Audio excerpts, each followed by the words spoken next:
Jesus receiving worship, evidence of his divinity. One of the clearest evidences of Jesus' divinity in the Bible is the fact that he consistently receives worship.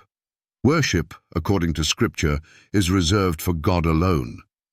In the Old Testament, worship of any being or object apart from Yahweh was condemned as idolatry, Exodus 23:5.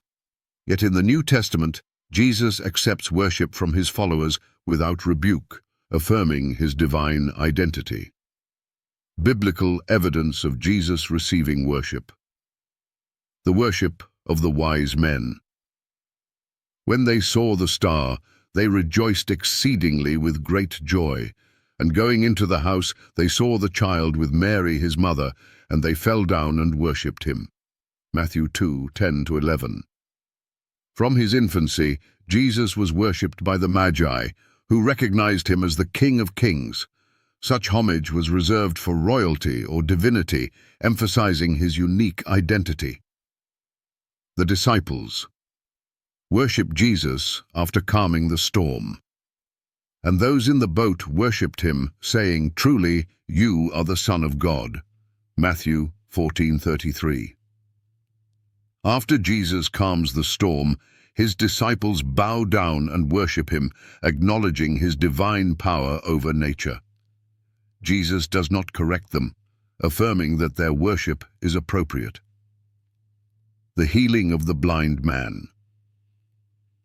He said, "Lord, I believe," and he worshipped him. John 9:38.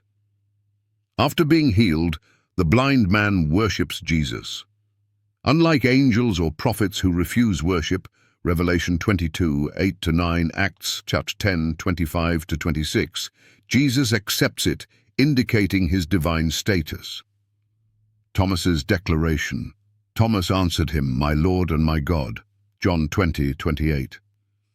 Thomas worships Jesus as both Lord and God after witnessing his resurrection.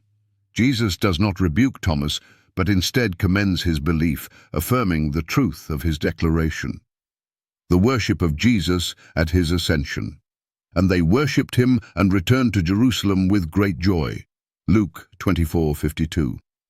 After Jesus ascends to heaven, his disciples worship him. This act of worship underscores their recognition of his divine authority and eternal existence. Angels worship Jesus. Let all God's angels worship him. Hebrews chapter 1:6, quoting Deuteronomy 32:43. Even the heavenly beings worship Jesus, a privilege reserved for God alone. Theological implications. The consistent worship of Jesus throughout the New Testament affirms his divinity. In Jewish theology, worship is reserved for Yahweh alone. Deuteronomy 6:13 commands, "Fear the Lord your God, serve him only." Jesus' acceptance of worship would be blasphemous if he were not God. However, his identity as God incarnate makes this worship appropriate and necessary.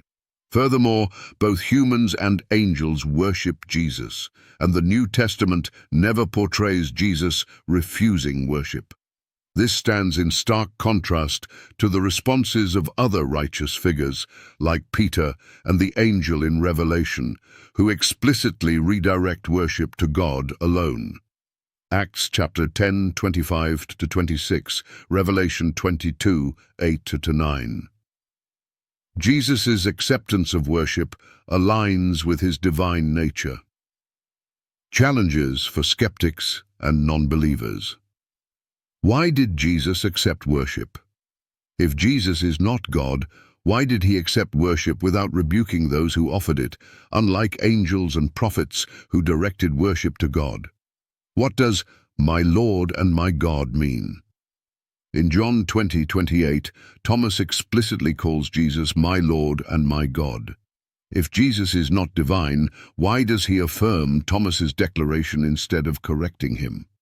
Why do angels worship Jesus? Hebrews 1:6 commands angels to worship Jesus. How can this be justified if he is not equal to God? Why is Jesus worshipped at his ascension? In Luke 24:52, the disciples worship Jesus after his ascension. How can skeptics reconcile this act of worship with Jewish monotheism if Jesus is not divine? Why do the Magi worship Jesus as a child? In Matthew chapter 2:10-11, the Magi worship the child Jesus. Why would such worship be appropriate if Jesus is not God? Why does Jesus accept worship after his miracles? In Matthew 14:33 and John 9:38, individuals worship Jesus after witnessing his power. How can this be explained apart from his divinity? How can Jesus be worshipped in heaven? In Revelation 5:12-14, Jesus is worshipped alongside God the Father by every creature in heaven and on earth. How can this worship be justified if Jesus is not divine? Why is worship of Jesus consistent across the New Testament? If Jesus is not God, why do multiple New Testament authors depict him as the recipient of worship, a practice reserved for God alone? Why did the apostles promote worship of Jesus? The apostles, who adhered to strict Jewish monotheism, worshipped Jesus and encouraged others to do so. Were they mistaken, or did they witness evidence of his divinity? What other figure accepts worship without rebuke? In Scripture, no human or angelic figure accepts worship without immediately redirecting it to God. How can Jesus' acceptance of worship be explained without acknowledging his divinity?